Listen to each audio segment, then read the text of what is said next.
Good day and good evening, and welcome to all of you. I'm Anuradha Chinoy, based in New Delhi, and an academic from Delhi. I'm going to be moderating this session on behalf of Focus of the Global South. Our topic and our conversation today is on the US invasion of Venezuela and what does it mean for the countries of the Global South. We have an excellent panel whom I will introduce as they speak. But before that, just as a very brief introduction, what I can say is that we all were witness really to the imperial behavior of the United States and their president, Donald Trump, towards Venezuela, beginning with months of gunboat tactics, destroying small boats, murdering those on board, making all kinds of wild allegations about Venezuela and its president, then finally abducting President Maduro in violation of international law, the subsequent swearing in of the vice president, which meant that it wasn't a complete regime change, and then followed by threats to several countries in Latin America, to Latin American organizations, followed by several threats to other countries like Iran and others. Then followed by this infamous Board of Peace, which would also come into our discussion. So really, I think the questions we are asking, besides the fact of what is happening on ground zero in Venezuela, how are the events unfolding, and asking what does it mean for countries of the Global South, I think I would also like to ask our excellent panelists of how they see this new old imperialism. What is their assessment? So, of course, there is Thai interpretation already going on. So I'm going to start with the panel. Our first speaker is going to be Edgardo Landa. Edgardo is a Venezuelan sociologist, a professor of social sciences. He's been at the Central University of Venezuela. He is a fellow of the Transnational Institute. He's written numerous books, very important in analysis of Venezuela and Latin America. I had the privilege to listen to him at a TNI meeting around the time when the events were unfolding. And we were actually worried about his life at that point, but it was an excellent exposition. So it's going to be a treat to listen to him again. Edgardo? Well, thank you very much for organizing this meeting, and thanks for the invitation to participate. So I'll go directly to my presentation.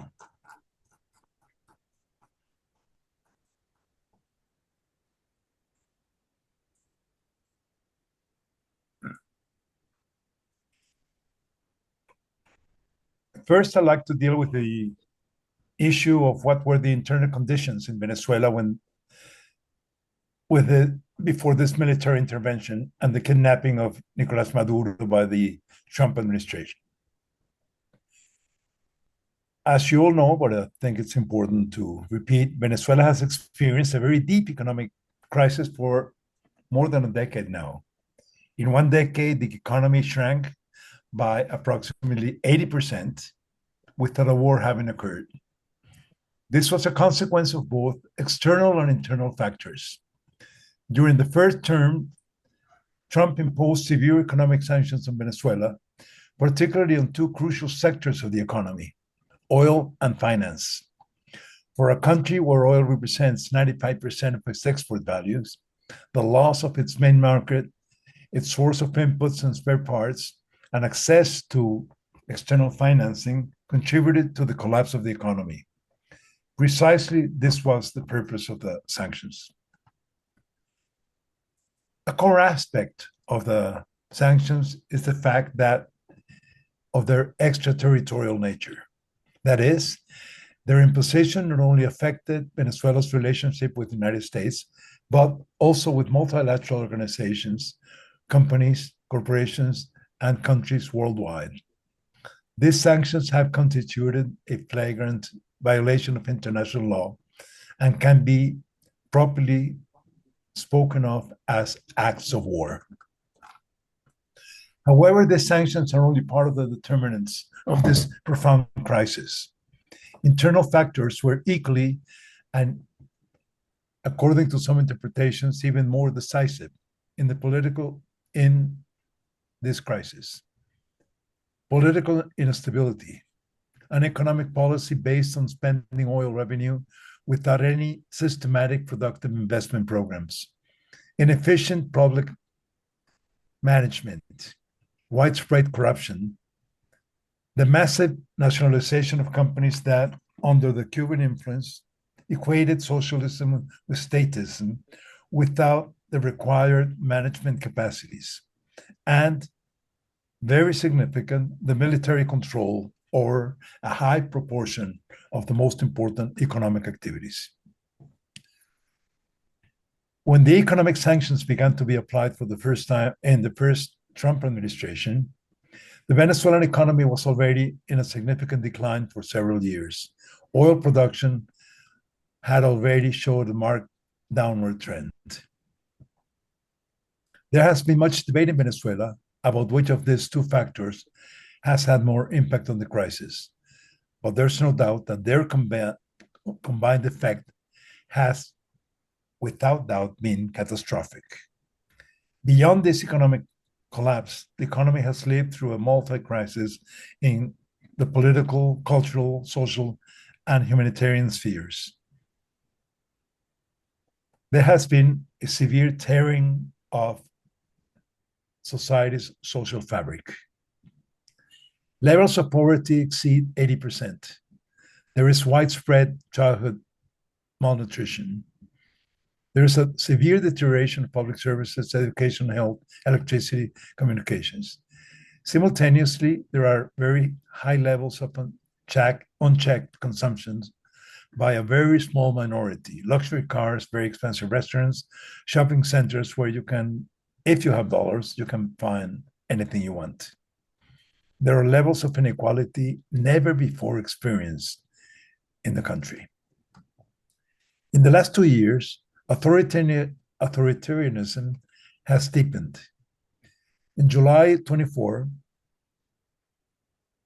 July 24 presidential elections,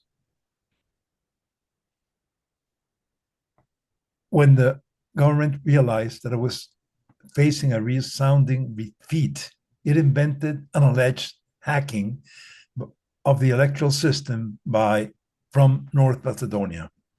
Without any backing and using fabricated figures written on a napkin, the National Electoral Council declared Maduro to be the winner.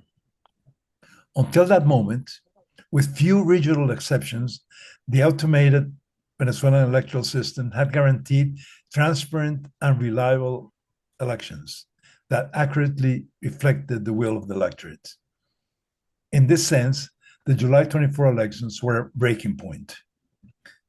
Based on the records issued by the voting machines at all the voting stations in the country, of which different sectors of the population kept copies with their respective QR codes, it became clear that the main opposition candidate obtained approximately 70% of the votes. Maduro was defeated even in the majority of the polling centers located in working class sectors, where Chavista candidates had won for more than 2 decades. More than 2,000 people were detained during the process, rejecting the great fraud in the days that followed. Many of these were young teenagers, some as young as 14. In general, they were all accused, as Trump does today in Minnesota, in Minneapolis, that they were terrorists. Many went missing for a time without their families knowing even if they were alive. The illusions and expectations of the early years of the Chavez government were left far behind. As a consequence of all this, approximately a third of the Venezuelan population, 8 million people, particularly the youth, have left the country because they no longer saw a future in it. In this context, where the electoral council's options appeared definitely closed by the government, the idea became increasingly widespread among broad sectors of the population that without external intervention, it was not possible to remove Maduro. Appeals to the values of national sovereignty, the rejection of imperialism, began to sound for many people as hollow words, indistinguishable from the government's discourse in the search to regain legitimacy. In any case, they were seen as abstract concepts that lacked weight in face of the immediate need to escape hunger and repression. Additionally, as has happened in recent decades in many parts of the world, deep political and cultural changes have occurred in Venezuela during these years. In a society where there was a social democratic common sense that prevailed for decades, the right and the right wing have grown. For a majority of the population today, the words left and socialism have become associated with inefficiency, corruption, repression, authoritarianism. None of this, of course, in any way can justify the military intervention and the kidnapping of Nicolás Maduro. Evidently, the military operation had nothing to do with the fight against drugs or restoring democracy. This is a flagrant violation of international law. Furthermore, this is not just a matter that has to do with Venezuela or even Latin America. There's no single explanation of why this occurred, but the following can highlight some significant determinants. First, Trump's ego. Since his first term, he had unsuccessfully tried to overthrow the Maduro government. Second, there is a very powerful ideological component rooted in anti-communism and Cold War logic. The role of Marco Rubio in this sense is fundamental, as control over Venezuela offers the direct possibility of producing, by cutting off the supply of Venezuelan oil, an even greater siege on Cuba, which could lead to its collapse without the need of direct US intervention. After Venezuela, could Cuba be next? Third, the control of the largest oil reserves in the planet. After Maduro's kidnapping, Trump's discourse, has resolved fundamentally around oil. But even more important, this military operation is an expression of the aggressive, violent, and militarized way in which the Trump administration seeks to halt the decline of the US hegemonic role in the world system and to make America great again, MAGA. To a great degree, this aggression is directed towards China. All this is clear in the new national security doctrine released last year. In this document, which is quite contradictory, the recovery of the Monroe Doctrine, America for the Americans, is noted with a new corollary, the Trump corollary. It declares that the entire Western Hemisphere is our hemisphere, and they will not tolerate rivals and enemies continuing to appropriate resources that legitimately belong to the United States. This occurs under conditions where For several years now, China has been the main commercial partner, main financier, and the main builder of large infrastructure in all of South America. But in reality, these hegemonic pretensions go well beyond the Western Hemisphere. The document reiterates that they will impose US control on the world system, acting in any part of the world with military force if necessary, where its interests are at stake. As has been the case in the genocide in Gaza, the United States attack in Venezuela on January 3rd should be understood not simply as an One unlawful. minute, Eduardo. 1 minute, God. let me try to get into Venezuela then first. Okay. Until this moment, what occurred in Venezuela is not literally regime change. Trump chose to remove Maduro and leave the rest of the Chavista structure unaltered. Vice President Delcy Rodriguez, as acting president, has been recognized as president by the United States. Chavismo still controls the main structure of the state.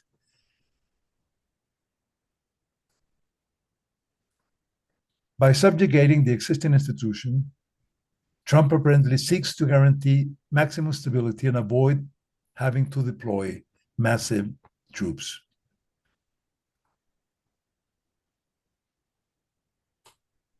In his public statements, he makes no mention whatsoever of elections or democracy. Surprisingly, following the spectacular military defeat, the government, the military, and the party, the Chavista party, without any visible fractures, has accepted the impossibility of confronting Trump and has accepted the conditions of subordination that he dictates. Is this political realism, a matter of buying time, or trying to save what can be saved? With a total blockade on exports, oil exports, and direct threats that if the president in charge does not obey Trump's orders, she will face a fate much worse than Maduro. Trump has managed to get the government to, instead of calling for resistance, call the population for calm and normalcy. And it has accepted Trump's immediate demands, such as a handover of the oil industry. It remains unclear, of course, what kind of previous negotiations might have been taking place before Maduro's departure, if there was a betrayal, by whom, and what happened to the extraordinary military capacity that supposedly Venezuela had with Russian support. Desi Rodriguez has communicated with the US government saying that the government's kidnapping of Maduro has generated tension between the governments, but that she is willing to cooperate with the Trump administration. Trump has stated several times that Delcy is behaving very well and is responding favorably to all the demands. They have agreed to reopen the respective embassies. The Venezuelan current discourse operates at the razor's edge. On one hand, it seeks to maintain unity and legitimacy within Chavismo. To this end, Delcy Maduro has affirmed again and again that it is a sovereign government and does not receive instructions from any foreign government. On the other hand, she has avoided confronting Trump, which could lead to a second military movement in much larger scale. Trump had threatened her. He has not ruled out that this could be the next step if this remote control mode of government does not result. Okay. Far beyond discourse, Delcy Maduro has committed to changing the oil law, which is practically the most important national law, and the National Assembly has rapidly gone through this process and approving a new law which completely violates the Constitution and allows for foreign corporations to have uncontrolled participation in the oil system. The main demands, and with this I'm going to finish, the main demands that the United States has made in Venezuela is a total control of the oil industry, income control, the income generated by oil will be controlled by the United States and could be only used to buy U.S. goods. Indemnities, that means that since Trump claims that Venezuela stole U.S. oil, it is demanding payment of compensations to the oil industry, to the oil corporations that were nationalized by Chavez. And more important, geopolitical shifts. Trump has decided a non-renewal of agreements with China, Russia, Iran, Cuba, and other geopolitical rivals. The Venezuelan society as a whole has reacted with surprise and bewilderment. The population first responded, staying at home, with surprise. There were no demonstrations in the opposition celebrating Maduro's departure out of consequence of fear. The Chavista movement basically did not mobilize. Looking forward, we could see that the living conditions of Venezuela could possibly improve in the short term if economic sanctions are suspended by Trump, as he sets out to demonstrate the advantages of allying with the United States. Will the Chavista movement, both civilian and military, react in any way, or will it remain in its current state of demobilization? What will happen with each new demand from Trump? Will the government continue to yield to every new demand? Will there be a breaking point where certain sectors of the movement will confront the party, government, military leadership? Will this be the way in which Trump will achieve his desired goal of dividing the Chavista movement in order to take complete control of the country to make it possible? Thank you. Yeah. Thank you. Thank you. Thank you so much, Edgardo, for this very clear analysis and update on what is happening. Now I'm going to ask Professor Walden Bello, professor, writer, activist, former member of the House of Representatives in the Philippines, who is the internationally acclaimed scholar, and his analysis to which we look forward all the time. Walden, your take on the impact on the Global South, which is our topic, but I really also want to hear a bit, and I'm sure others do too, on your assessment of the American regime politics and this new form of remote control, imperialism, or however you want to call it. Okay, thank you. Thank you for inviting me to be part of this, and thank you to all the participants. And it was great to hear Edgardo's account right from Venezuela itself. I'm not exactly sure if I'll be able to give a sort of a coherent analysis, because in many ways we're dealing with incoherence. So, so all the analytical expectations are off, and so let me run my imagination a bit here. Okay, so imagination and analysis. In the almost 2.5 weeks, in late December and mid-January, we had Trump engaged in a number of actions. One, on December 25th, he bombed Nigeria, and then it was January 2 or 3. He kidnapped Maduro, and then shortly after that, he made his threats to take over Greenland.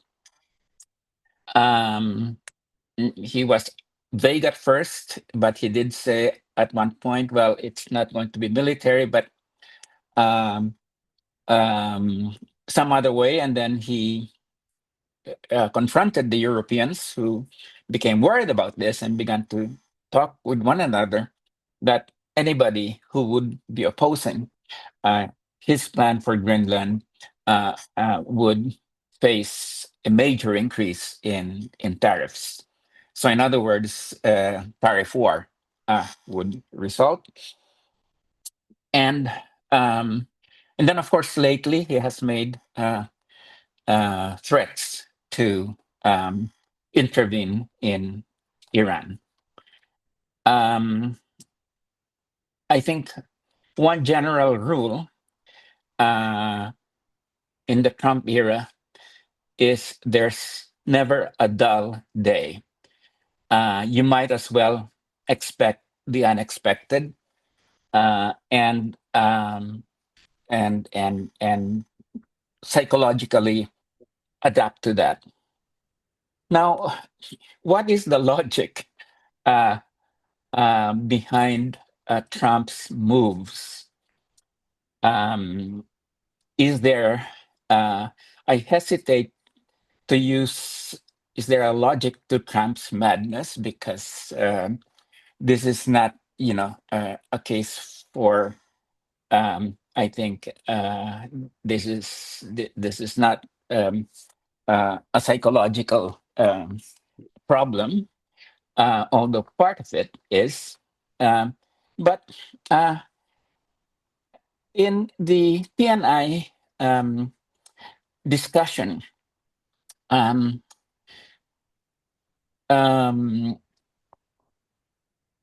we were told by Phyllis that among all the presidents of the United States, it seems like Trump has enjoyed the greatest autonomy from any faction of the US elite. That basically he is not the servant of any faction, he manipulates all of them. And because he can do this, he has a certain degree of autonomy and independence of the US ruling class. I would, agree with that. And what happens then is it becomes diplomacy or political action domestically and internationally becomes a highly personalistic affair. And because it becomes a highly personalistic affair, it becomes the contradictory confluence of structural interests of imperialism, of the United States, and of Trump's narcissistic personality. So what are some of these motivations? Well, as Edgardo says, there's part of it is articulated in the new national security strategy of 2025, which the main thrust of which is to say, that we are, going to focus U.S. power on the Americas, the United States, and of course, Latin America, South America, the Caribbean. This is the articulation of the Donroe Doctrine that already Edgardo has talked about. So there's that. I think there is also just addiction to showing off power. And I think this is one of the personality aspects of Trump, that he loves to show off power and that he loves to be the focus of attention. And, if showing off power keeps the attention on him on the world stage, that's very important. The third thing is he has a base, the MAGA base. And I think the MAGA base is what he's most responsive to, but he's not necessarily, uh, subject to the MAGA base. He's responsive, but it's a two-way thing. And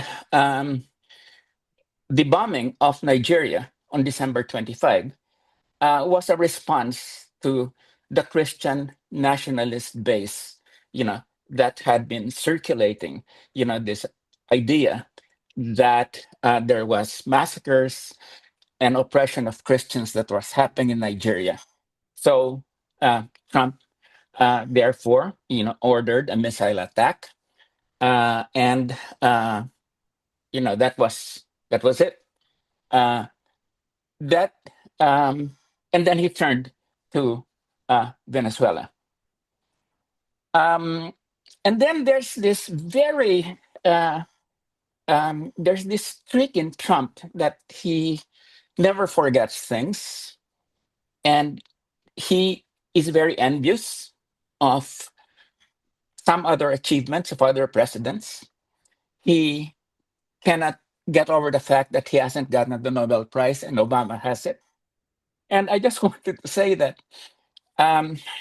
before the kidnapping of Maduro, I was writing an article in which I said that I was pretty sure that Trump had a plan to kidnap Maduro. And how did I come to that? I came to that because I had noticed that this guy is so obsessed with Obama's achievement and what he did in terms of killing Osama bin Laden, that it was for me, Trump would be probably doing something like that. But the I filed the article on December 27, but because it was Christmas, I didn't want to spoil the Christmas of the agency that plans my articles. So I just sent it to them on January 8 hours before the Maduro kidnapping. So I was outscooped by Trump, in other words. But the point is that you have all of these different motivations coming along. And of course, there's the motivation of opportunism, like in the case of Iran right now, where there's a domestic conflict that's going on. It's a very valid insurrection happening against, the theocratic elite in Iran. But he inserts himself into the situation, to be able to score points and come across like he's some sort of a liberator. So there's a great deal of that opportunism too. So these things sort of make up a very volatile foreign policy, because a lot Walden, of you have 2 it, minutes. is 2 more rooted minutes. in Trump's personality. Okay, so there's a couple of things here that I would just like to. I won't go through the situation in Venezuela at this point in time. Uh, what's you know uh, what's happening right now? I think that this is a regime that is overextending itself. It is fighting a domestic war, and that's very clear in Minneapolis at this point in time. It's fighting an economic war against practically all countries in the world. And then it has all this, you know, ideas about intervening, out of different motivations. One Another thing is um, Trump especially seems to be focusing on alienating Europe, and he succeeded in doing that. And at the Davos meeting, I think the Canadian Prime Minister Carney came up with this speech that basically said, that the U.S. is now behaving in a way, that um, all the hypocrisy of the past is now gone. It's now behaving with naked power, and middle powers like Canada and others should begin to unite. In any event, I think the Western alliance is really falling apart at this point. So the last thing that I would just like to say is just to go back to this question of um, it, there's the coherence is not there.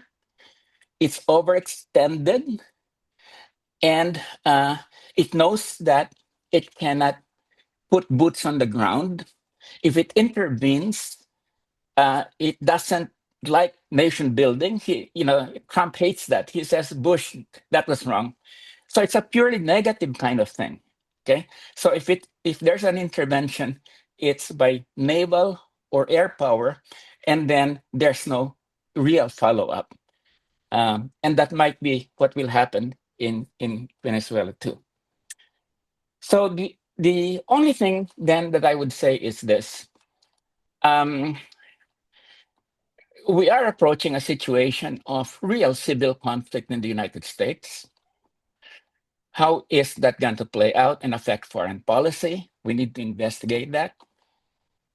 There is a split in MAGA, and it was shown in the split over the Venezuela, where a number of key MAGA personalities basically said, hey, this is not why we voted for you for president, and these people like Tucker Carlson and others, they're not unimportant.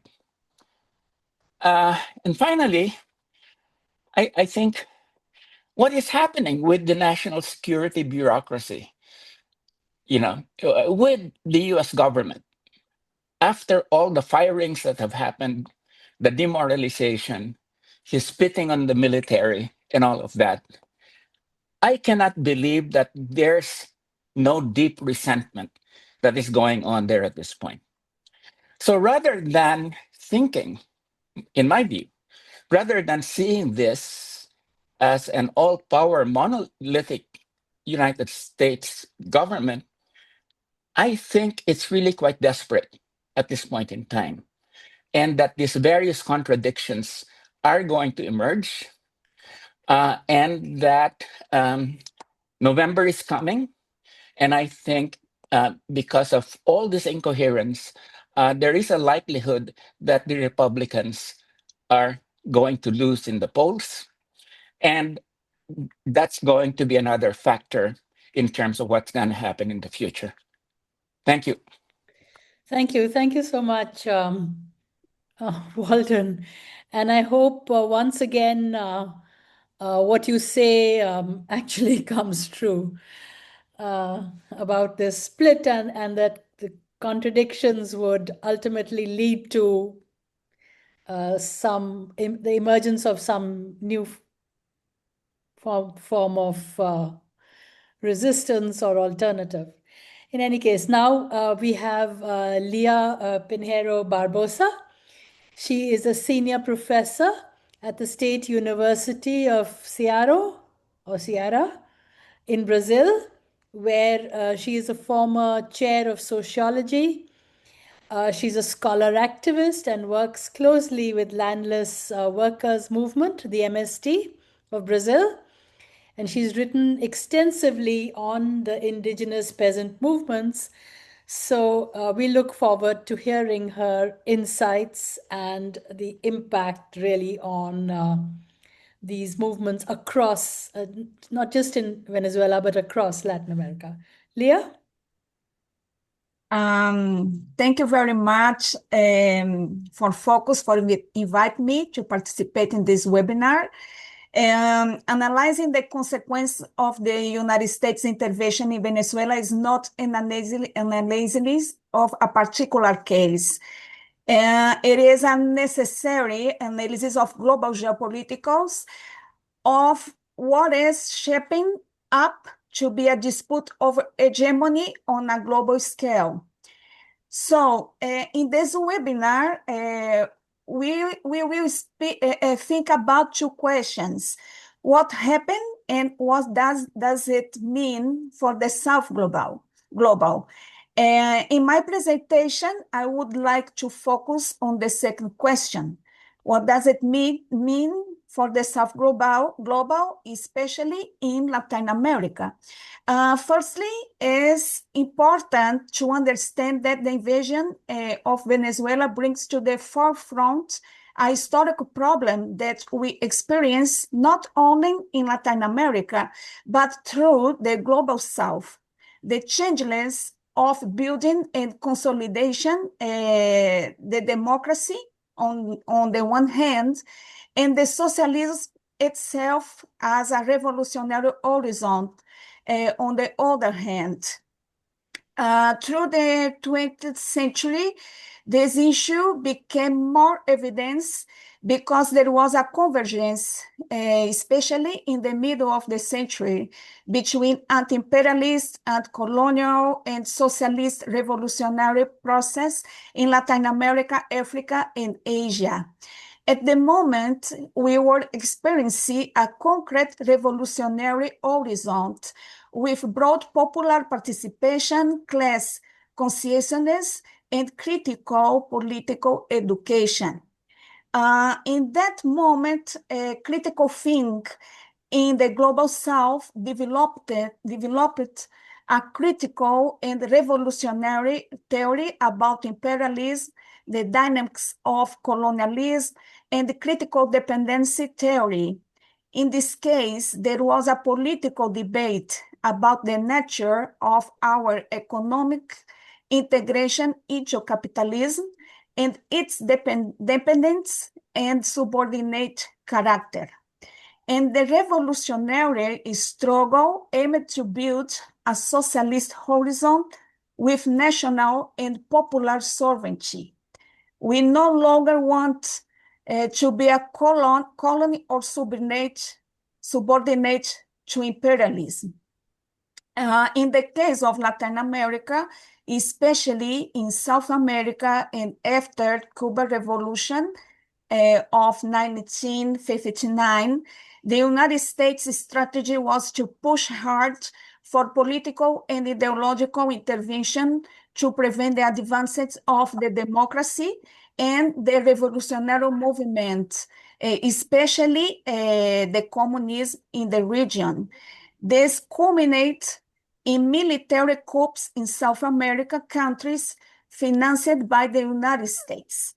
We know that the military dictatorships were a violent process of censorship, persecution, torture, and murder, with the clear objective of paralyzing revolutionary and democratic process. Only in the middle of the 1980 decades that we were able to return the process of democratization with broad popular participation demanding direct elections. This political movement allowed for a re-element of national left-wing political force, such that the beginning of the 21st century, we have a correct correlation of force favorable to the election of progressive governments in Latin America. And in that moment, in the case of Venezuela, Hugo Chavez rise to power with a political the socialism of 21st century.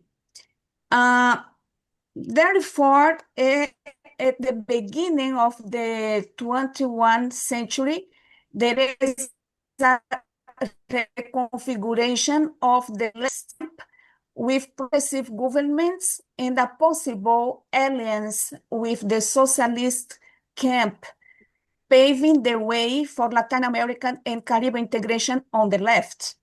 During this period, let's say the United States begins to feel a real threat to its political influence in the region. In addition, the United States is also experiencing an energy crisis that threatens its technological and military hegemony. To ensure its hegemony, it was essential to advance the territorialization of its domination, especially in strategic economic zones with extensive mineral and water biodiversity, in addition to oil wealth. This region are located in the global south, in Latin America, of course. So the North American Free Trade Agreement, the NAFTA, was the first concrete step towards territorializing United States domination over our common goods. But it was enough. It wasn't enough.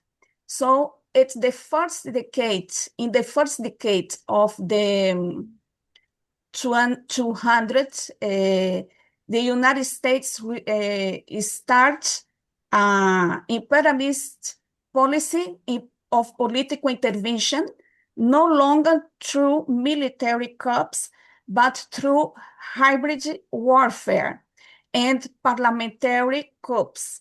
For example, in the case of some countries like Honduras in 2009, we have the first strategy of United States in this process, including in the case of Brazil, when we had the impeachment of our president, Dilma Rousseff.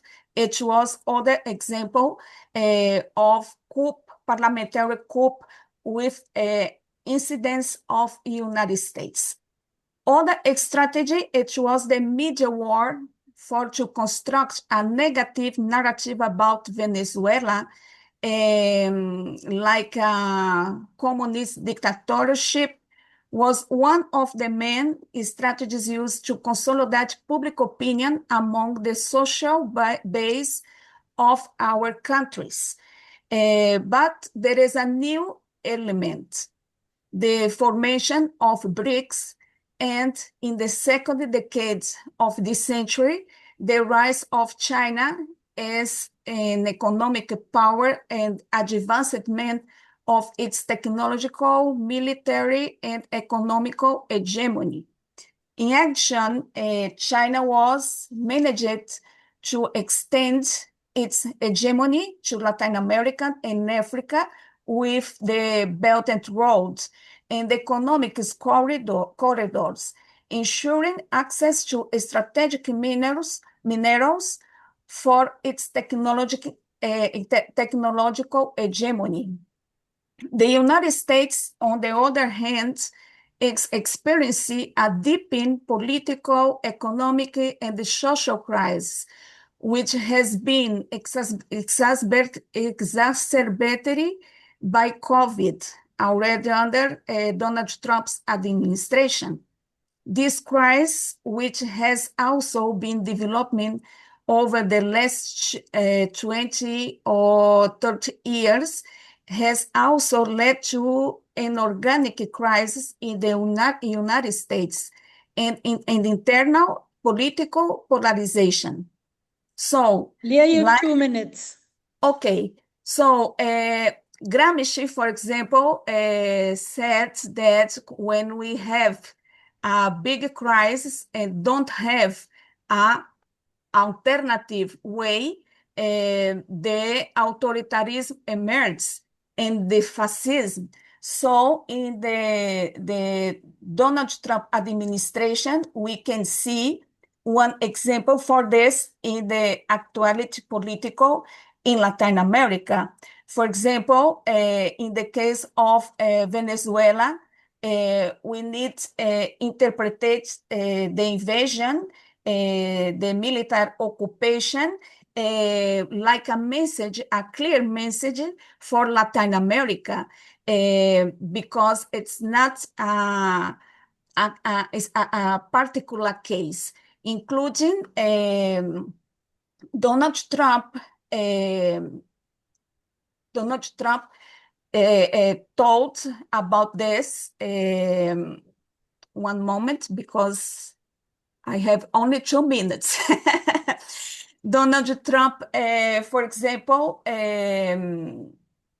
made it very clear he can do the same thing with Cuba, Colombia, Mexico, and Greenland or other country.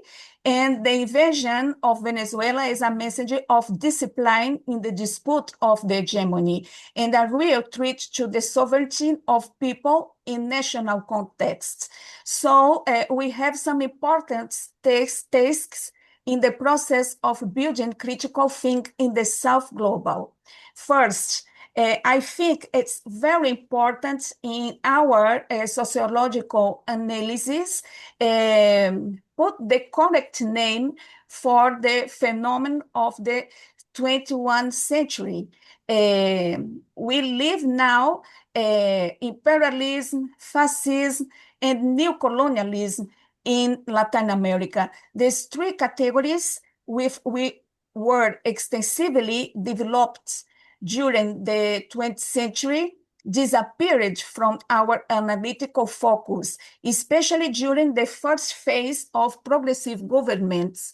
This is a theoretical and analytical mistake of the left, which paved the way for a despolitization with the left itself, which did not maintain a continuous process of analyzing the geopolitical situation. It was a strategic mistake to think that democracy boils down to an electoral process, and the election of progressive government was in itself a victory against the imperialism. Secondly, it's essential to demand an objective response from international organizations regarding the intervention and kidnapping of President Nicolás Maduro. No country has the right to invade another country militarily, drop bombs, kidnap a president, and take him to be tried in its cards. So it's very necessary, explicited this. And finally, to express our international solidarity with the Venezuelan and Cuban peoples who have suffered uninterrupted sanctions from the United States.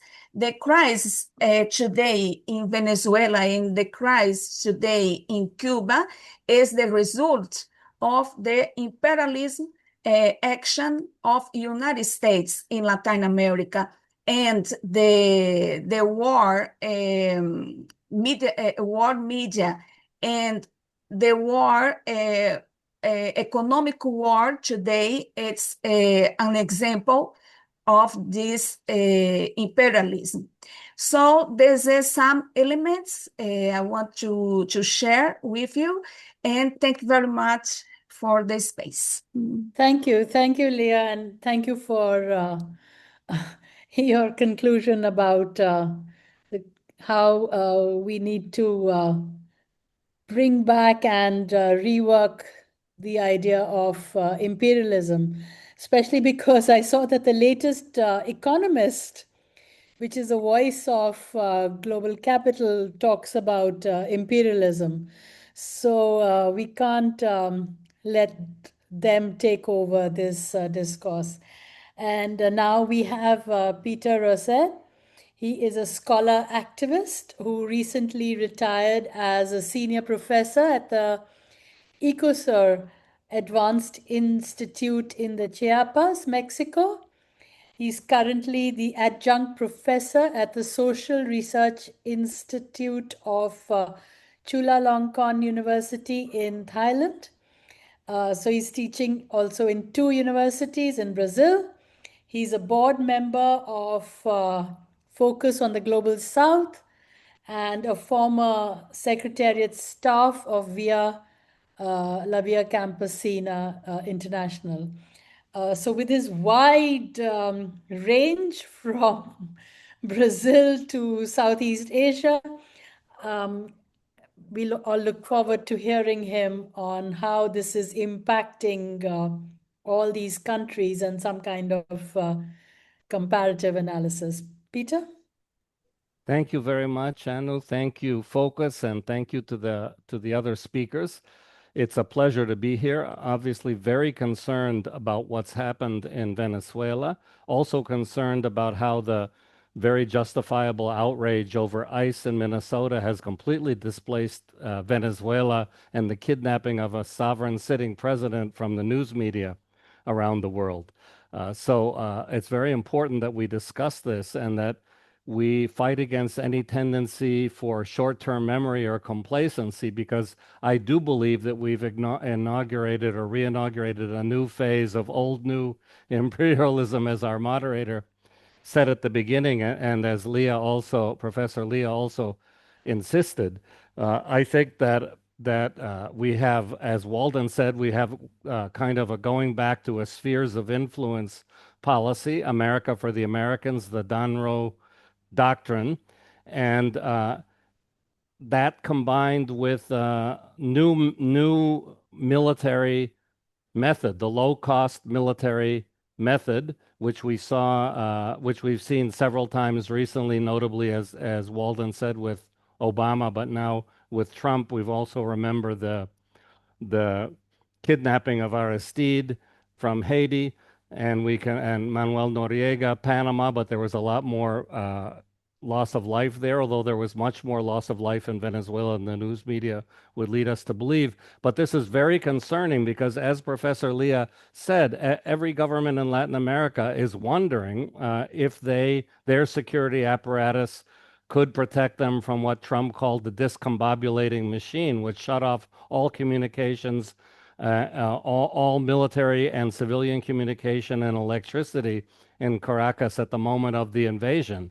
And one of the most concerning elements to me of this is the relative silence of Latin American governments. There have been a few governments speaking out, notably Brazil, Colombia, Mexico, Chile, and Cuba, but not speaking out very often and being cowed, and all the other governments being very quiet. And I sort of have the feeling that every Latin American president is nervously checking their security apparatus right now, their personal security, rather than building any kind of a common front against this new offensive of American imperialism in the Americas. So it's very concerning. I'm very concerned about Cuba because we've seen now that Trump immediately cut off Venezuelan oil to Cuba and has put heavy pressure on President Sheinbaum of Mexico. He called her on the phone last week to ask her to stop petroleum shipments. She then stopped the petroleum shipment 2 days ago,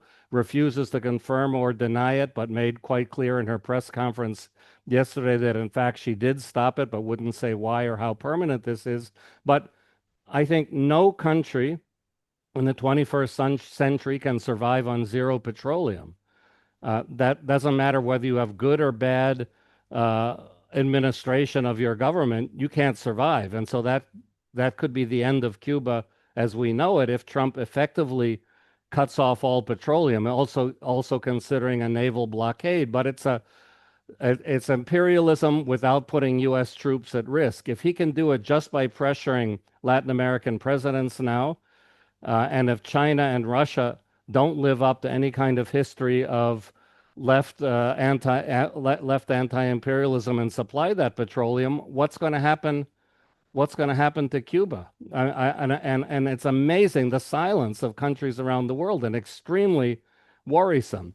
And as Leah said, I think it's important that we retake the discussion of imperialism and neocolonialism. Since I've been in Southeast Asia, I've been a little bit worried to see that many people think that these are passé arguments. This is from the last century. U.S. imperialism is very 20th century. It's not very 21st century. Some people believe that there's economic imperialism and neocolonial structures by China in this region. Other people defend China as a progressive anti-imperialist country, but we'll see to what extent China and Russia are willing to do something about Venezuela, to do something about Cuba, or is this going to be the new free hand for U.S. imperialism anywhere it wants in any way that it wants? And what is the message to Russia and China? If the United States can do it and get away with it with zero political cost, does that mean China can do whatever it wants? Does that mean that Russia can? I mean, if I were the premier of China, I would invade Taiwan tomorrow. If I was Putin, I would do drop a bomb on Ukraine. What's to stop one of the three superpowers if this is really going to be the way things are? What's the message that other superpowers are receiving? Now, it's so outrageous and so obviously illegal that I think it's interesting that people with as different political positions about Venezuela as Professor Lander, whose work I greatly admire on the theory of the coloniality of knowledge, and myself and Leah, as far as Venezuela goes, he's an opponent of the Maduro government and of the Bolivarian revolution. Myself, I am highly critical of all of the progressive governments in Latin America for some of the same reasons that Professor Lander is, such as their inability or unwillingness or lack of interest to break away from the extractivist model and to really take any kind of an anti-capitalist stance.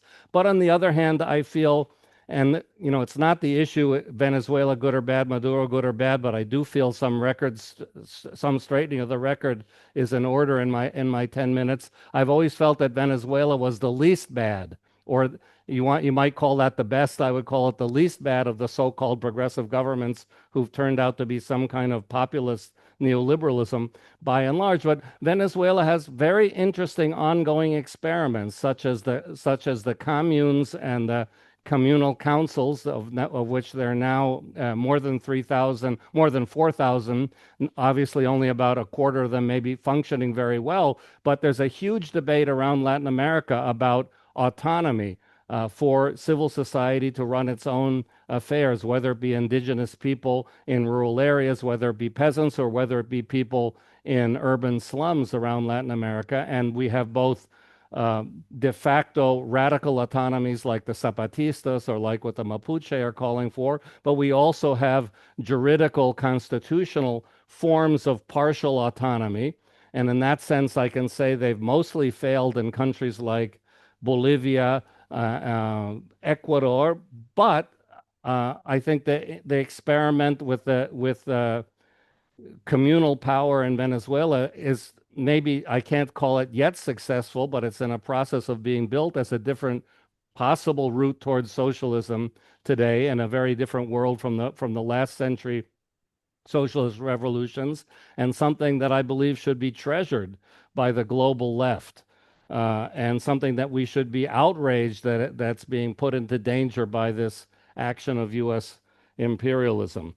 And so I think that we have to not go along with the easy neoliberal commercial media U.S. caricaturing of the Maduro government or the Bolivarian revolution, and have to look more closely at the gray areas, as the interesting, as the hopeful ways, and as the more negative ones, and not forget that certainly in my opinion, as is the case with Cuba, as Professor Leah said, over 800 different sanctions against Venezuela, a media war, numerous attempts at color revolutions, numerous training of street gangs to oppose the government in the street, all of the National Endowment for Democracy, all of the CIA, all of the State Department work for years, means to me that the economic crisis in Venezuela, the least important factor has been whether the Maduro government was a good administrator or a bad administrator, just as the least important factor in the Cuban economic crisis is, has President Diaz-Canel been a good administrator or a bad administrator? I would say that there are no governments in the world that could be good administrators under those circumstances. And while I disagree with a number of the policies of the Venezuelan government, even of the Cuban government, certainly of my own government and Mexico, we have to put things in their fair, just proportion. And no government can be expected to survive in terms of managing an economy under the conditions to which Venezuela and Cuba have been subject. And so it's not fair to judge them by that kind of a standard. And in fact, if we look at the other so-called progressive and non-progressive governments in Latin America, we can see the political polarization growing under almost all of them. We can see violence growing all over Latin America, and we can see very few, if any, presidents who we could say are doing a good job, which is why then I also question the imperialist narrative that singles out one or two, Nicolás Maduro, to be demonized to the point where it almost passes without comment that he's kidnapped and taken to the United States to be tried in a foreign court against all international law. So I guess that's pretty much what I wanted to lay out here, is that I'm not fully in agreement with Edgardo's characterization of Venezuela, but I do agree with him, and I'm glad that people who have different points of view can agree on the illegal and outrageous nature of what the United States did. I agree with Professor Leah that we really have to look closely at the new forms, and also with Anu and her initial question, the new forms that imperialism and neocolonialism and fascism are taking in the 21st century. I think that in that sense, we have to look very critically at how U.S. power is being reconfigured under the resuscitation of spheres of influence. And if there's some kind of a concession under that spheres of influence to China, for example, in Asia, or Russia, in the sphere of influence that it's being granted, then we should be concerned about Russian and Chinese imperialism or neocolonialism as well. For example, the way China has repeatedly intervened in the Myanmar revolution, not in favor of revolutionaries, but in favor of the junta, reactionary fascist government carrying out a war against all the population of Myanmar. So I think that these questions that have been considered to be passé or been dropped out of the academic policy analysis and public politics debate have to come very much back. This is a very needed call to attention, that we have to really focus back on imperialism, militarism, neocolonialism, and fascism in the world today. And it's not just going to be a Western Hemisphere phenomenon. There's no way that this doesn't have major implications that Walden's already spelled out for Europe, for Iran, certainly for Asia, and for Africa as well. So thank you very much. Thank you so much for this excellent kind of analysis, Peter. And I think I agree with you. If you do a comparison of what is happening in other countries, the kind of centralization, the attack on minorities, the nationalist chauvinist governments, the crazy kind of neoliberal reforms, then you see Venezuela in a different and better light. That's for sure. But if you're placed there and you can see the faults of the system, I mean, then one would go with what Edgardo and Leah were also saying. So it is complex. I will open now for questions.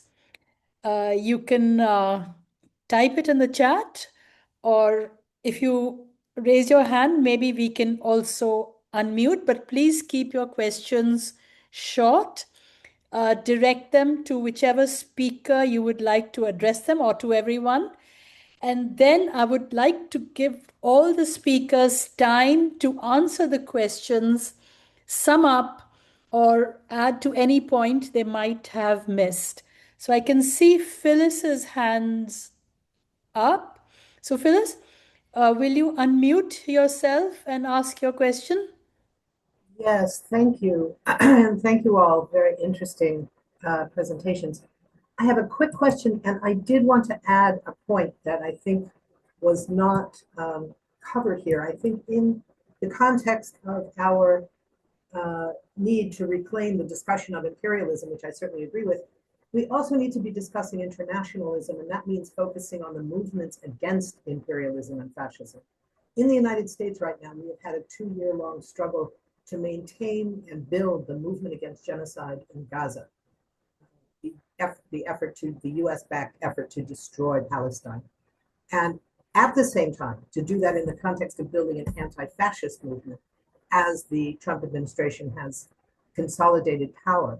So how to defend those new movements is very crucial. And what we're seeing right now in Minneapolis with state violence and murder, state murder going on at a scale we have not seen for a long time, there is an extraordinary level of resistance growing, which I think people maybe are not very familiar with, but there has been a massive, constant presence in the streets in temperatures below 20 degrees below in both Celsius and Fahrenheit, very dangerously cold temperatures. People have stayed out all night and are continuing to do so, fighting back against these murders. And it's led to a major split in the ruling class.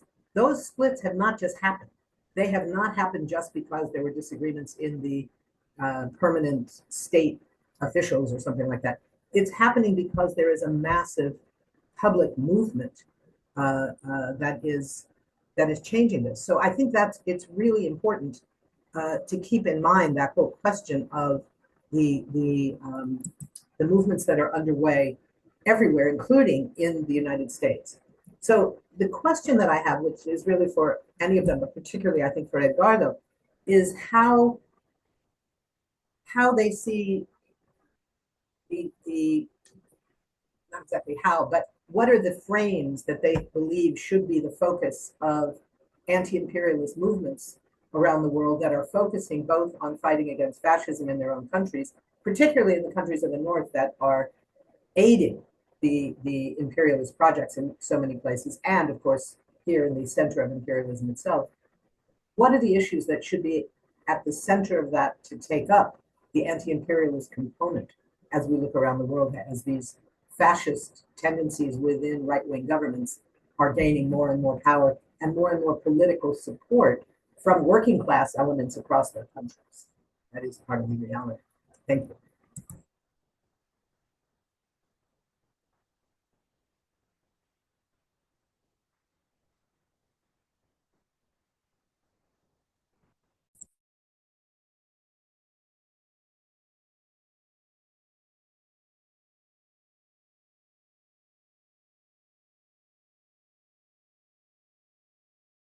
Did we lose the moderation? I think yes, Professor Anuchanoy seems to have dropped off the call. We can wait for her. But I see Benny's hands up. yeah, Maybe Benny's we could hand go to is up. Benny. So yeah, Benny, if you would like to ask your question while we wait for Professor Chinoy. Yeah, thanks, Anusha, and thanks to the speakers. I don't have a specific question, but just quick update to what Peter and Leah had said about Latin America. I'm based in Colombia, and as you know, in the aftermath of the invasion of Venezuela, sort of Colombia was also threatened with intervention. I mean, tensions have, of course, eased now, and President Petro will be in Washington next week. But just to update that, there are both parliamentary and presidential elections in March and May of this year, and the left is leading in the polls. But there is a recognition that it's critical to protect the democratic process from external interference by the US to help the right wing. And as you know, in the Honduras elections late last year, Trump had threatened to cut off aid if the right was not voted in. He called the centrist candidate a communist. And there have been reports of massive manipulation of social media messages in the support of the right wing. So there was a meeting last week organized by Progressive International and hosted by the government of Colombia called the Nuestras Americas meeting and Our Americas meeting. And the agenda was to come up with a collective response, not just from progressive governments, but also social movements. And like Peter said, there's a lot of concern about Cuba, and there's a call to convene a Nuestra Americas meeting in Havana in the next few weeks, and there's a call for people from across the world to stand in solidarity with Cuba. And it'll be interesting to hear from Peter because he's been quite closely associated with the Cuban, sort of government and movements there. On what is it that one should be doing in terms of putting more attention on Cuba? Thank you.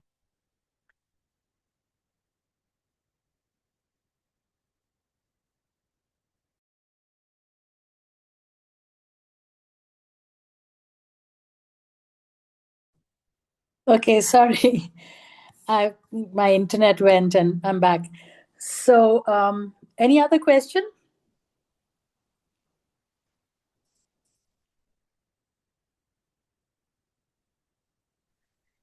If there's no other question, we could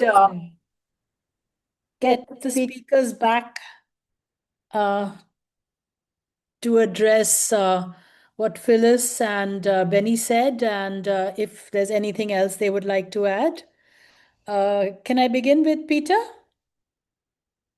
Yes, so I'll Phyllis, great to hear from Phyllis. Phyllis's question about what I certainly agree with her that we can't just talk about imperialism, we have to talk about internationalism and anti-fascism as counter to that. And she had directed the question more towards Edgardo, but I do want to say that and this connected to the question by Benny about Cuba, I feel like in the very short term, Cuba is the litmus test for after Palestine. Cuba and Palestine perhaps are going to be the litmus test for internationalism, anti-imperialism, and anti-fascism. I think a lot has been said about Palestine. I'd like to say something about Cuba. I think Cuba has brought together hopes and dreams of a lot of people around the world for a long time, and the Cuban Revolution is doing very, very badly right now, not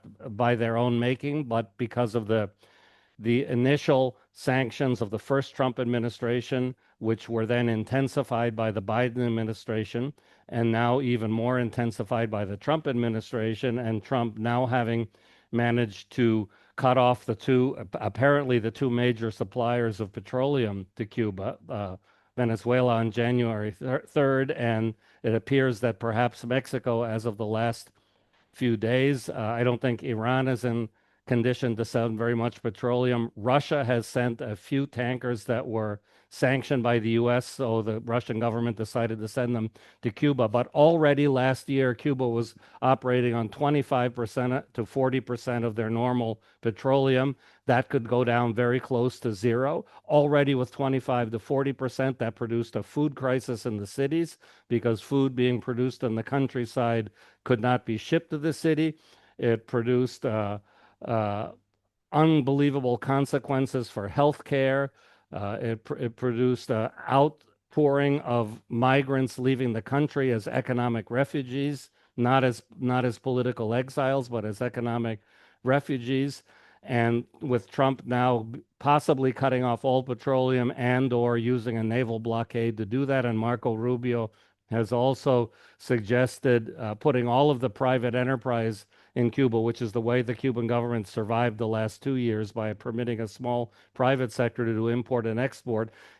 Marco Rubio is suggesting to put all of those on the sanction list. It would basically asphyxiate. It's basically putting the foot of the empire on a small island in the Caribbean, pushing it underwater until it drowns with no possibility. I mean, what 21st country can survive with 0 to 5% of their petroleum and with all of their foreign commerce cut off? And so I think it's a litmus test, number one, for China and Russia.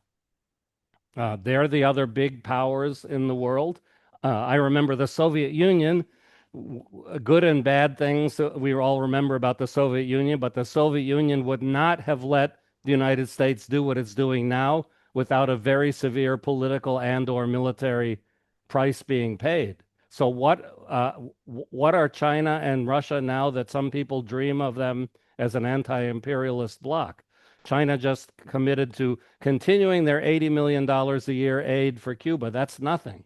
That's literally nothing. That's symbolic. And they didn't mention the P word or the petroleum word once, even though the petroleum that Trump confiscated from Venezuela was actually petroleum going to China.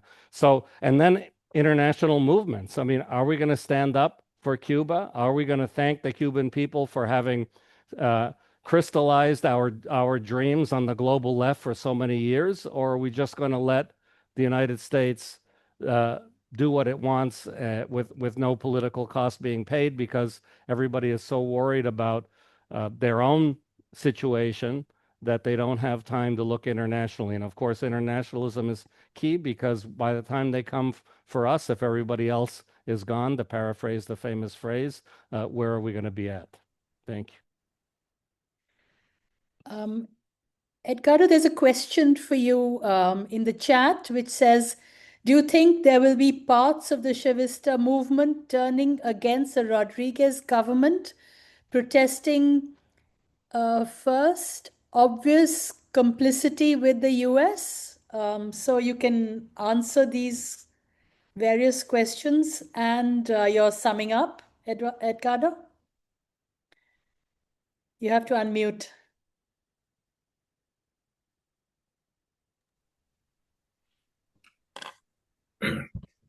As I said in my presentation, the way Venezuelan society and political actors and movements and have reacted to the US military intervention is quite strange and in many ways unexpected. The way the United States carried out this sort of overwhelming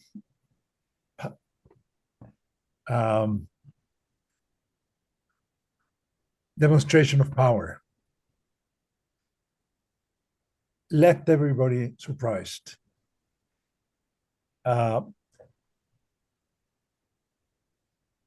There's, of course, discussion of whether there was treason, whether there was some negotiation by some sectors of the government to allow the United States to get rid of Maduro. There's some doubts as to why there was no possibility of reaction against this intervention. Why is it possible for helicopters that are so easily attacked from the ground if you have missiles? You have not a single helicopter was destroyed. That's sort of very strange situation on the whole. The fact that the Chavista government, military, and the party reacted in such a unified way and with no public fractures is quite amazing. How can you turn sort of a radical anti-imperialist and government into one that's willing to negotiate with the United States, that's willing to accept the demands of the United States and call for people to be calm and start doing every single thing that the United States is asking for. That's quite surprising. And I'm sure that's going to lead to fractures and going to lead to divisions. But the thing that is important to understand is the level of desperation that existed in Venezuelan society. I clearly disagree with Peter's interpretation of what the Maduro government represented. This was a government that had incredibly massive levels of corruption, a very repressive government, thousands of political prisoners, many of them tortured. Many people simply disappeared, and it took months for their families to know whether they were alive or not. Quite a few political prisoners had died in prison with no explanation. The transformation of the expectations and dreams and experiences of the first years of the Chavez government are a long memory that people have just left behind because this has nothing to do with present Venezuelan reality. In the first few years,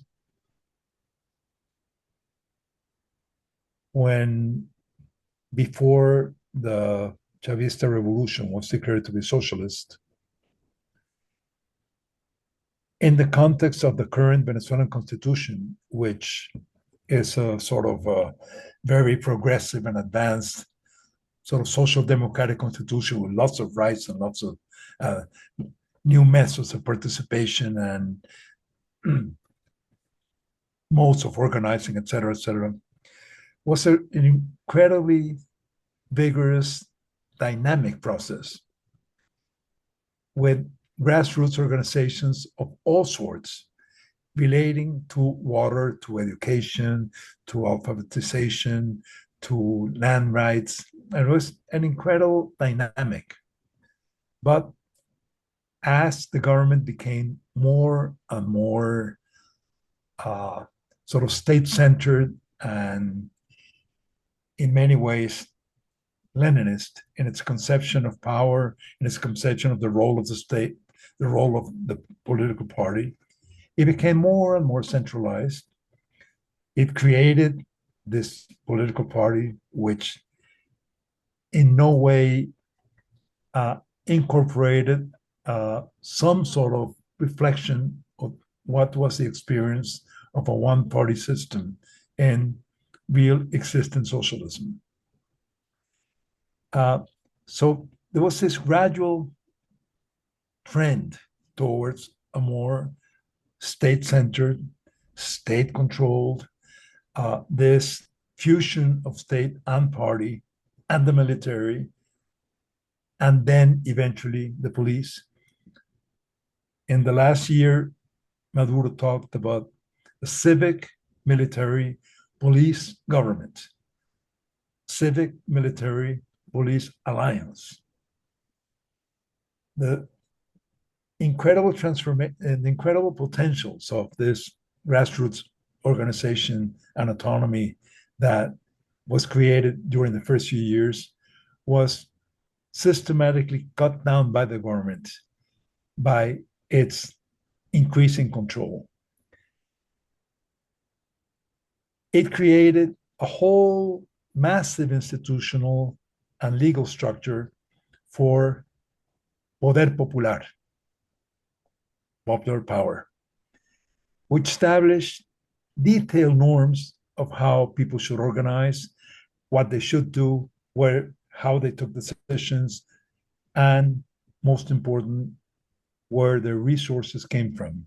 And the resources came from the government, from the central government. The resources came from oil, while oil prices were high, and it was possible to subsidize this massive different levels of popular organization. But this led to incredible severe problems. On one hand, the communes and the social councils were assumed as Chavista structures, not as structures of the construction of a democratic society in which the whole of society was getting involved in self-organizing and autonomy.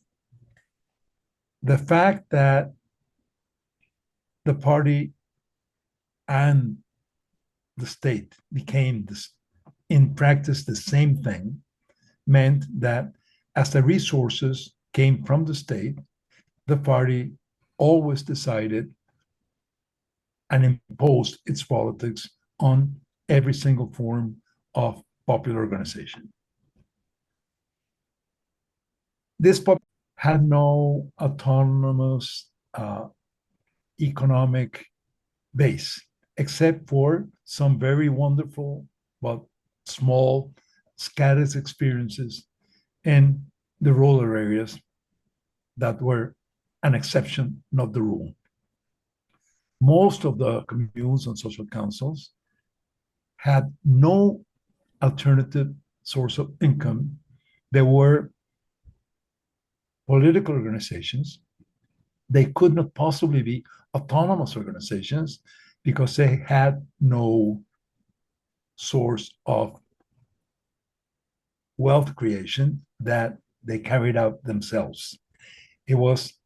They were political organizations, but they had no economic base except for state financing, resources coming from above. As a consequence, the dynamic of this process, which depended on oil income, was all of a sudden cut off by the fact that first oil prices collapsed, and then the sanctions had a huge impact, of course, on the oil industry and on state income. And it just showed how the fact that the impact was so immediate just shows the fact that these organizations really had very small levels of autonomy, and they were highly, highly dependent on being subsidized by oil income. When this disappeared, most of these organizations just sort of withered away. And even if the government continues to talk about communes and councils, there's really very little that really exists in Venezuela today. The main organization that exists today at the sort of grassroots level is the organization that distributes food in the poorer communities of the country. And this is just like a state giveaway, and it doesn't really imply any autonomy or participation whatsoever.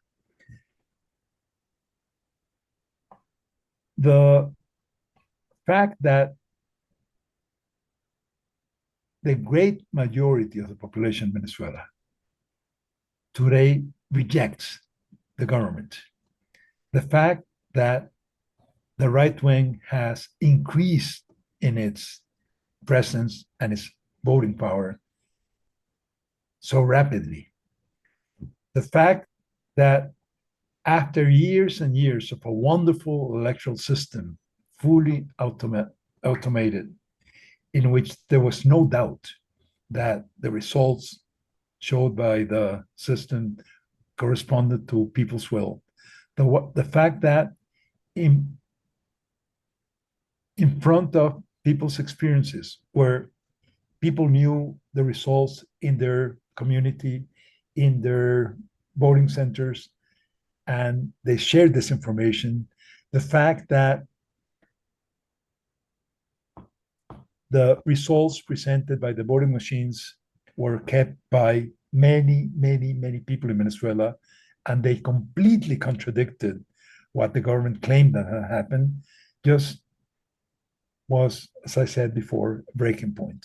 In this breaking point, people realized that the electoral option to change the government was no longer available, that the government had decided to remain in power no matter what. And it increased and increased repression. So the fact that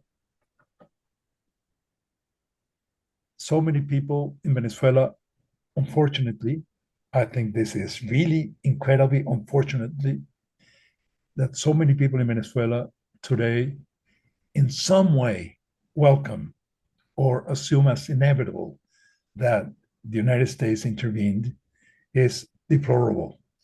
And it's going to have consequences, political consequences in the long term for Venezuelan political culture. But in spite of the fact that I feel so really rejected in this, the ways Venezuelan society is reacting, it's something that has to be recognized. It's something that has to be recognized, and it's happening. No matter what we think of it, no matter what our opinions, it's really happening, and it's a result of the fact that the majority of the Venezuelan population came to see the Maduro government, as I have said, as a corrupt government, as a repressive government, as a non-democratic government, and a government that pretends to remain in power no matter what. So the fact that there's still some anti-imperialist discourse and some discourse related to communes and social councils, this is really marginal in relation to the main facts of Venezuelans' experience in relation to this government. The fact that a third of the population has left the country, the fact that for young people in Venezuela, there's a deep sense of lack of future, of course, makes it extremely possible also to react both to one of the things that I think it's quite amazing is the fact that before the U.S. intervention, when there were threats, the people within the left that did not agree with the Maduro government faced two evils, and it was difficult to decide which was a worst evil. On one hand, a very repressive, authoritarian, corrupt government, and on the other hand, the threat of an invasion. And it was really impossible to choose sides if one had to choose one or the other. Now we have a new situation in which the authoritarian, corrupt regime is intact, but under the orders of Trump. So both evils have sort of fused into one single block, which makes it extremely difficult for Venezuelan society to react when Venezuelan society, as I said, the social fabric has been to a great degree destroyed. Autonomous social organizations have been repressed. There's very little free press. When there's a situation where human rights organizations have to be very careful in what they say and what they can't say because there's suppression. So it's a completely new situation. It's a new, unexpected situation. And I think it's extremely important for the left globally to express their solidarity with Venezuela in relation to both dimensions of the conflict. People have a right to decide their own government, and this right has been denied both by the Maduro government and by the Trump intervention. Not one or the other allow sovereignty, allow democracy, allow the Venezuelan people to decide their own future. So we need solidarity that deals with both issues, not one. Of course, what seems to be, and it's obviously the main issue that we have to deal with, is Trump's intervention. But it's not like Trump was in that if we get rid of Trump's intervention, the country will recover democracy. That's simply not the case. Okay. I'm not sure what to respond to to Phyllis's question, which I find very complex and difficult.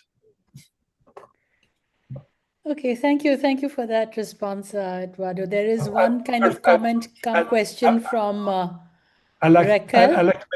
I like to make one comment. Okay. I think that we are approaching an extremely dangerous situation to the degree that Trump realizes that he will most likely lose the midterms. It means that in his agenda, this is his last year, because there will be some limits that will be imposed if Congress, or at least part of Congress, is in the hands of Democrats. So we can expect that this year will be extremely dangerous because Trump will think that this is his window of opportunity to carry out his agenda before new limits are imposed. So what we have seen is probably just part of it. More horrible things are likely to come. Thank you. There's a comment and a question from Raquel Castillo. Basically, she's in this fairly long comment. She's kind of summed up that the world has changed and democracy is shrinking, and the UN has been, been marginalized. But her question is, when we are talking of pragmatic alliances in the spheres of influence, what does this imply for the non-aligned movement? So I'm going to leave it at that. But Walden, do you want to come in here and do your sum up or answer any of the questions? Are you still here? Because it's quite late in Yeah, Walden, yeah. Yeah, I'm here. Yeah. Okay. Well, I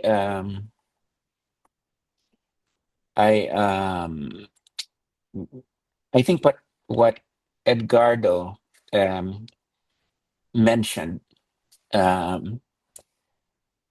was in many ways in some other countries right now, you have, this same situation.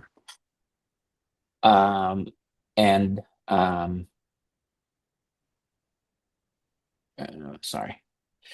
For instance, clearly, it's extremely important to oppose any kind of US or Zionist intervention in Iran, which is, boiling at this point. And at the same time, it's extremely important to understand, that there is a people's uprising in Iran, and that the regime has reacted, very brutally.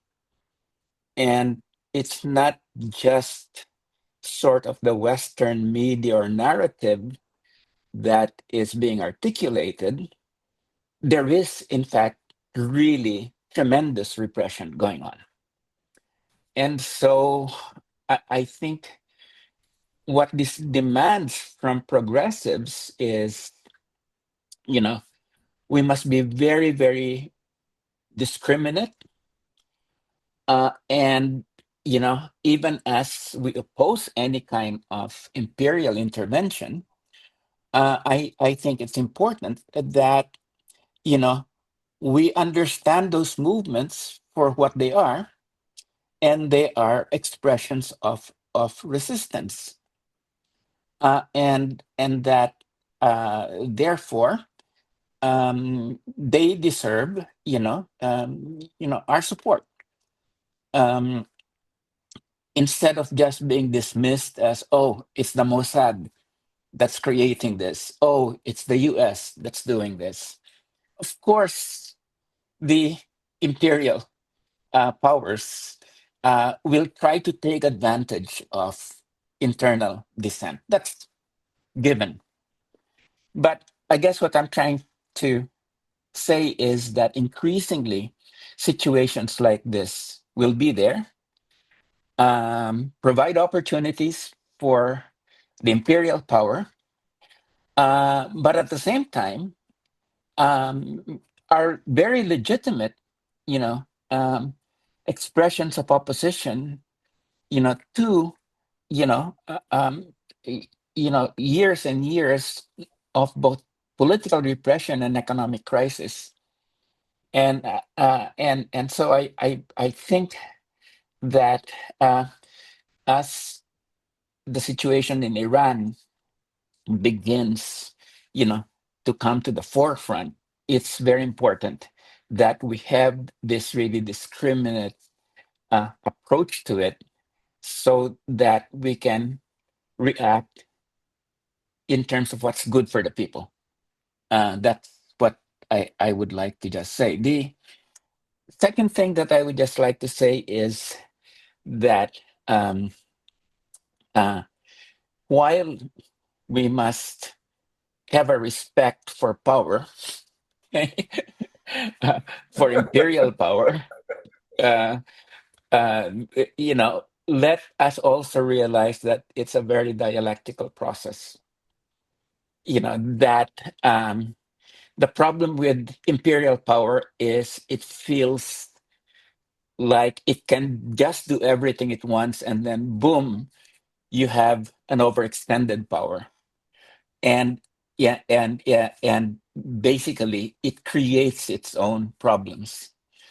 And this is in fact what Trump was initially reflecting or reacting to, to the old liberal containment strategy. He was saying that we were engaged everywhere, and the reason we were engaged, we were losing everywhere was because we were engaged everywhere. And National Security Strategy 2025 is for retrenchment. We focus on the Western Hemisphere.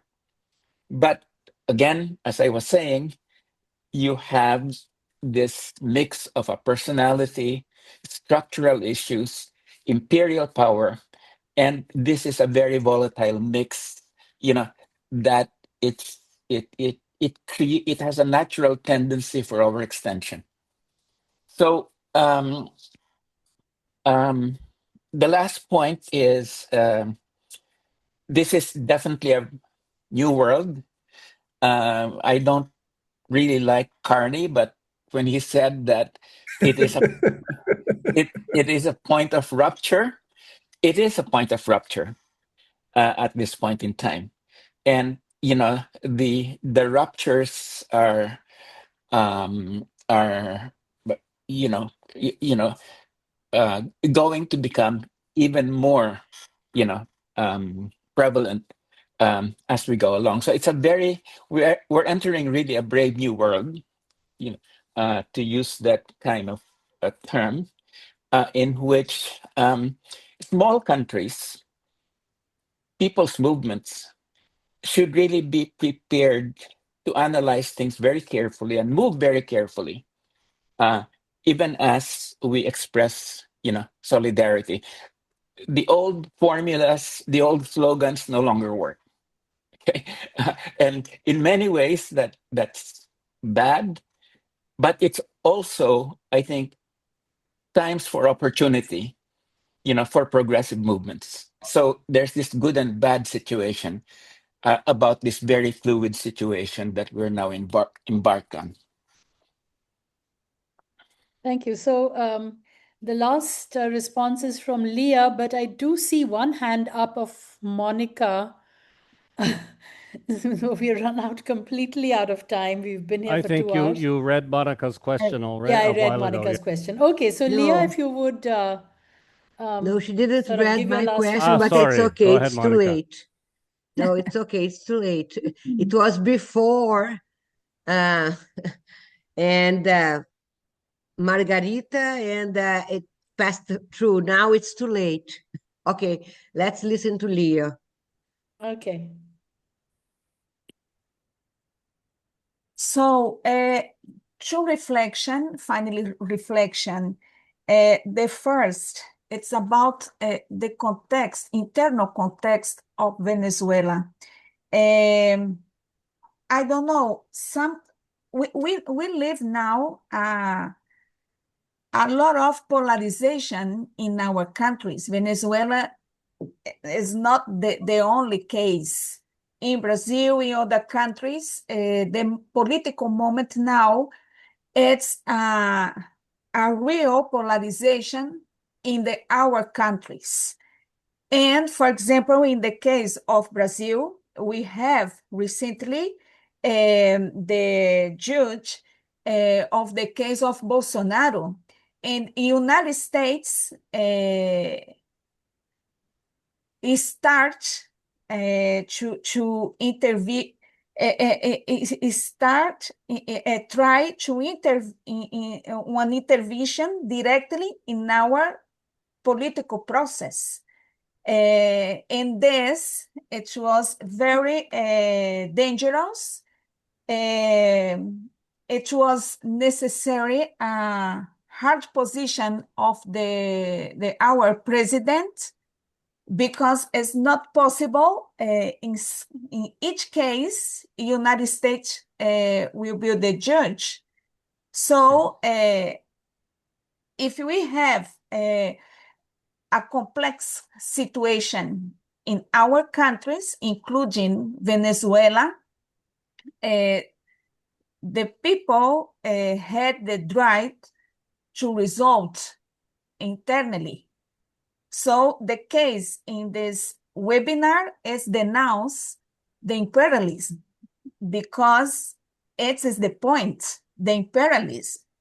Because in the case of Venezuela, if we don't denounce, tomorrow could be in Brazil or Cuba or Mexico. For example, now in Mexico, the president, Claudia Sheinbaum, it's the president who sent the oil to Cuba.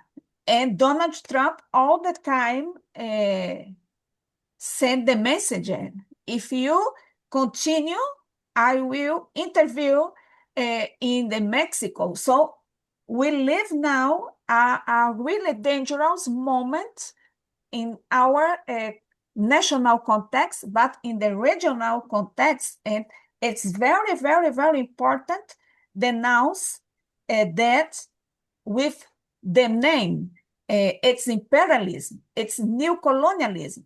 And I think it's a new form to imperialism, a fascist imperialism, because it's one series of activities and scale only not only in Latin America, but in other continents too.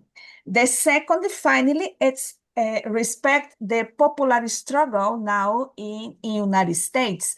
I think it's very, very important, the popular struggle in the streets in the United States, because it's a national political action, including for building a critical popular consciousness about the internal contradiction and the external contradiction of the government in the United States. So it's very important, the popular struggle for create the condition for to imagine or to organize all the form, including in the United States. So it's very important the protests now there. So it's the two things. Thank you very much.